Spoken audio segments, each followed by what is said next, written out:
आपकी गुरुवाणी, आपकी आचार्यवाणी, आपके शास्त्र जो आपको आदेश करते हैं, उससे विरुद्ध कभी इस मन की चाल में मत फंसना। ये बहुत बेईमान है, बार बार बुलाता है, बार बार पछतावा पैदा करता है, फिर वही करता है। संकल्प करेगा, नहीं आज के बाद हाथ उठा के देता हूं गुरु की शपथ, इष्ट की शपथ, ऐसा नहीं। थोड़ा समय अंतराय होने पर फिर धीरे से हो, बस ऐसा ये नहीं करूंगा, बस इतना इतना इतना इतना, फिर वो वैसे, फिर वो पश्चाताप। सैकड़ों बार उपासक जब हार जाता है तो फिर अंतःकरण में निराशा छा जाती है, फिर वो तो किसी तरह जीना पसंद करता है, फिर वो उपासना में चढ़ना पसंद नहीं करता। बहुत सावधान, इसकी चाल पर दृष्टि रखो, इस पर विजय प्राप्त करने के लिए मन सुमिरन, इसका सुमिरन आचार्य इष्ट के अनुकूल हो। शरणागत का सारा भार प्रभु ले लेते हैं। अपने को बिल्कुल बेपरवाह होना है, अपने जितने बेपरवाह हो जाते हैं उतने ठीक हो जाएंगे। ऐसे नाथ, पूरा भार आपके चरणों में, मेरे से कुछ नहीं संभरेगा। तो उस भक्त के पाप भी भगवान स्वयं भस्म कर देते हैं। ये शरीर तुम नहीं हो, नहीं तो जब तुम निकल जाते हो तो शरीर को सजा के कोई रखे, शरीर को आग लगा दिया जाता। तुम कोई और हो ना, तुम कुछ और हो ना, तो तुमने जाना तुम क्या हो, तुमने देखा अपने को, ढांचे को तुम मान रहे हो, फोटो या शीशा में देखा तो ढांचा देखा जो पंचभूतों से बना हुआ तुम्हारी वर्दी है, पोशाक है, तुम नहीं हो। जब तुम अपने को नहीं जान पाए हो, तुम हो और मानते हो कि तुम हो, तुम देख पाए अपने को, तुम अपने को प्रत्यक्ष अनुभव किए हो ना, कैसे हो, कौन हो, कहाँ हो। जाओ वैज्ञानिकों से पूछ के आओ, पूरा अल्ट्रासाउंड, सिटी स्कैन, जो आपको एक्सरा करवा के आओ। अगर आप मन को बता दे कोई वैज्ञानिक तो हमें बताना कि ये मन जा रहा है। केवल 5 भौतिक ढांचे का एक्सरा, सिटी स्कैन, अल्ट्रासाउंड। अब सूक्ष्म शरीर और कारण शरीर और उसका प्रकाशक जो वो तू है, जो तू है, तू अपने को मानता है लेकिन जानता नहीं, फिर भी मानता है, दिखाई नहीं देता फिर भी मानता है। ऐसे परमात्मा है जो तेरा अंशी है, तेरा सर्वस्व है, केवल तू समझ नहीं पा रहा। अब उसी समझ के लिए जैसे माँ के वचन माने जाते हैं, ऐसे गुरु के वचन माने जाते हैं। मंत्र मूलम गुरु वाक्यम, मोक्ष मूलम गुरु कृपा, इन सब में भगवान है। कोई कण ऐसा नहीं जहां भगवान न हो। आज से बंद, एकदम बंद। बोल, ये ऐसे खेल हैं कि ये न सोचो कि हम 100 से 90 छोड़ चुके, 10 बचे, वो 10 1000 में पहुंचा देंगे, 1 मिनट में पहुंचा देंगे। ये ऐसा खेल नहीं, इसलिए बंद, आज से बंद। बोलो, आज से बंद। आपके बल जब प्राण त्याग, हाँ, जब प्राण त्यागने के लिए तुम बात कर रहे हो तो विषय त्यागने की क्या बात आती? दिखाओ बहादुरी अब हमारी आज्ञा का पालन। आज से कभी भी गलत चीजें ये नहीं देखोगे। एक स्थिर कर लो, ब्रह्मचर्य, बहुत गंभीरता स्वभाव में आ जाएगी। ब्रह्मचारी का स्वभाव गंभीर होता है, विचार परिपक्व होता है, स्मृति प्रवीण होती है उसकी, और हर कष्ट सहने की सामर्थ्य होती है। गर्मी, सर्दी, बरसात, पीड़ा, अपमान, निंदा, वो महान शीतलता अंदर प्रदान करता है। मस्ती एक रहती है, और कहीं निरंतर भजन और ब्रह्मचर्य, फिर क्या दुर्लभ रह गया संसार में उसके लिए।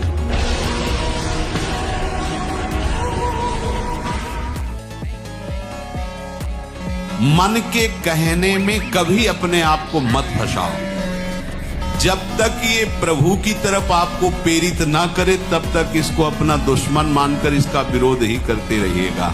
मन का जैसे अपने दुश्मन के प्रत्येक कार्य पर निगरानी करने वाला दुश्मन के प्रहार से बच जाता है, क्योंकि हर क्षण वो सावधान रहता है, वैसे ही जो उपासक मन पर नजर रखकर इसे दुश्मन के भाव से देखता है, वो सावधान रहता है और मन के प्रहार से बच जाता है। जहां कहीं ये उल्टा आपको ले जाने के लिए करे, बस इसकी सुनना नहीं, बिल्कुल इसके विरोध में हो जाना। ये बड़ा बलवान है पर तुमसे बड़ा नहीं।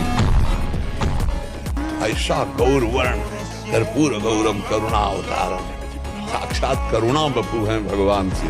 बहुत लाड़िले हैं, बहुत प्यारे हैं, बहुत भयंकर है। हंसी हंसी में एक बार मैया पार्वती जी ने ऐसे नेत्र बंद कर दिए, तीसरा खुल गया, पूरे हिमालय में आग लग गई। अब महकुआ साबुन लगा के ब्रह्मचारी, रजोगुण चढ़ेगा, काम भावना जागृत होगी, त्वचा स्वयं साफ रहेगी यदि आप तेल मालिश नहीं करते। तेल की जरूरत क्या है?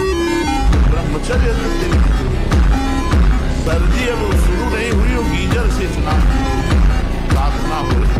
अगर हमको निगेटिव रोल करना है तो हमारा पॉजिटिव जीवन है। हमें पता है कि मुझे 100 का 100% निगेटिव करना है, 99 नहीं होने पाना, 100 का 100 देख करके थर्रा जाए।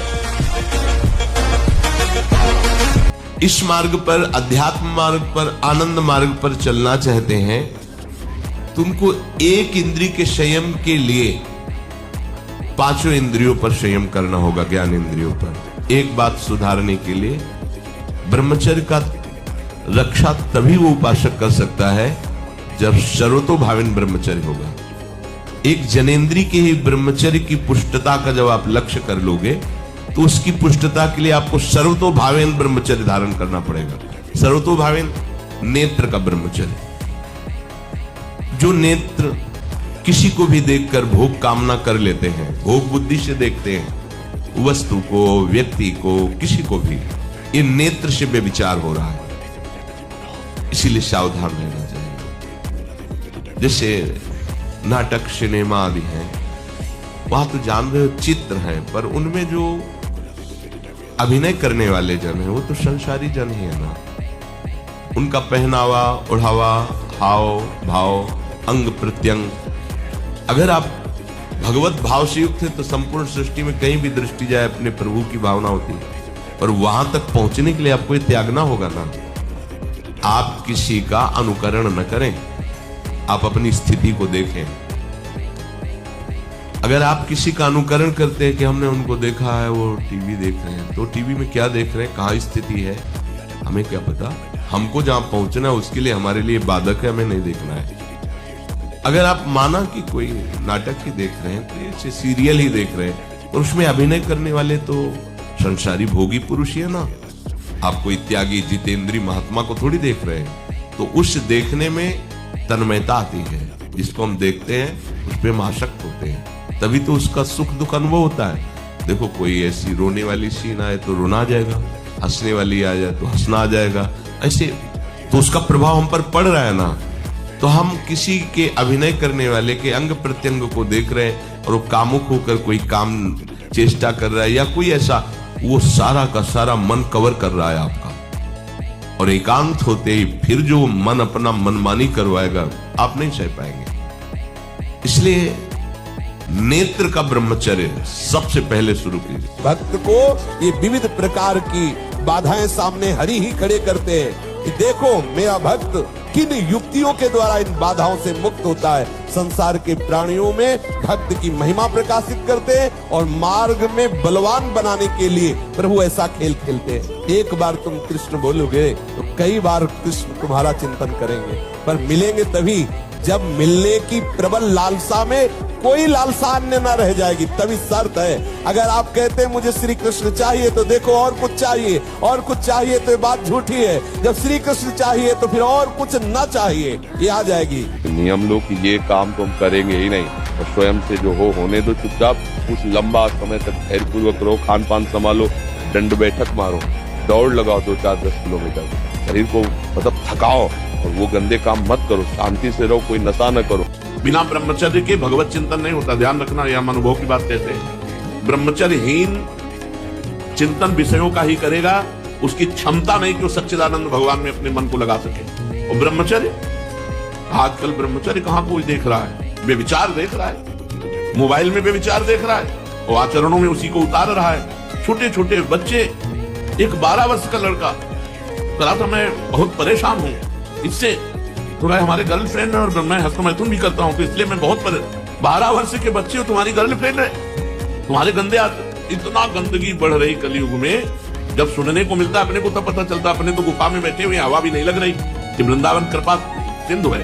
अपने लोग इन हवाओं से कितने दूर है। जब दूसरे लोग बाहर आते हो तब केवल भगवान का सुमिरन, भगवान का चिंतन। के मेरे दीन बंधु मैं आपकी शरण में हूँ। कुछ नहीं, कोई भी विघ्न तुम्हें जिते विनायक शुभ अशुभ विघ्न करे नहीं कोई, विघ्न करे नहीं कोई, डरे कलिकाल कष्ट भय, हरे सकल संताप, हरसि हरिनाम जपत जय। जहां तुम्हें लगे विघ्न हो गया वहीं बोलना जय जय श्री राधे।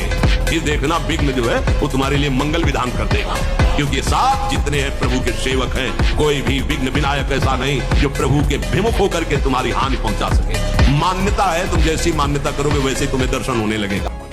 एक नियम लो, मोबाइल से कोई भी शास्त्र विरुद्ध गंदा दृश्य हम नहीं देखेंगे।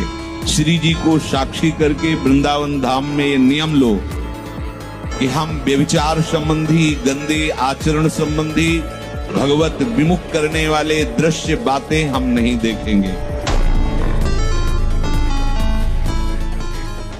कल हमसे एक प्रश्न कर रहे थे कि जवानी में भजन करने की क्या आवश्यकता है। जवानी में ही है, क्योंकि इस समय उद्दंडता, बल, इंद्रियों में सब कुछ रहता है, हम कंट्रोल कर सकें अपने को। अब हमारी बुद्धि ड्राइवर है हमारे जीवन की। अगर बुद्धि शुद्ध है तो सही मार्ग पे चलेगी, और बुद्धि अशुद्ध है तो एक्सीडेंट करवा देगी, कहीं न कहीं कोई न कोई घटना करवा देगी, पूरा जीवन बर्बाद हो जाएगा। इसलिए नाम जप करो, समस्याओं का समाधान। ए भाई, अब समय नहीं है, समय है ऐसे होकर, आर्त होकर, रो रो कर पुकारने। एकांत में बैठो, हे प्रभु अब तो आप संभालो, मेरे में कोई बल नहीं रह गया, मैं हार गया सब करके, नाथ राधा। अगर मेरी बात मान जाओ तो सब ठीक हो जाएगा। तुम्हें कुछ नहीं छोड़ना, हमारी बात पकड़ो, पहले बहुत आराम से सुनो। देखो आप आज से निश्चिंत हो जाओ। हम जैसा कह रहे हैं हम बहुत सोच के कह रहे हैं। तुम पहले अपने दिमाग से हटा दो कि मुझे कुछ छोड़ना है, ठीक है? अब आपको पकड़ना है, बस आप नाम पकड़ लीजिए। जो हो रहा है तुम उसकी चिंता मत कीजिए, और प्रसन्न मुद्रा में रहिए, प्रसन्न रहिए, और थोड़ा कुछ काम कीजिए। जिसे ब्रह्म की अनुभूति, परमात्मा की अनुभूति हो जाती है, उसके अंदर कोई प्रश्न नहीं रहता, कोई चाह नहीं रहती, कोई भय नहीं रहता, कोई चिंता नहीं रहती, कोई शोक नहीं रहता।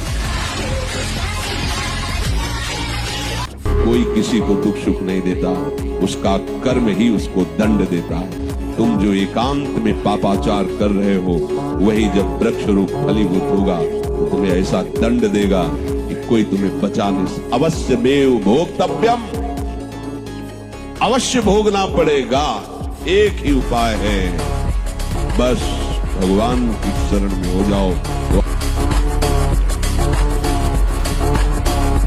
एक जिद्दी स्वभाव चाहिए, घुटने नहीं टेक सकता, हार नहीं सकता।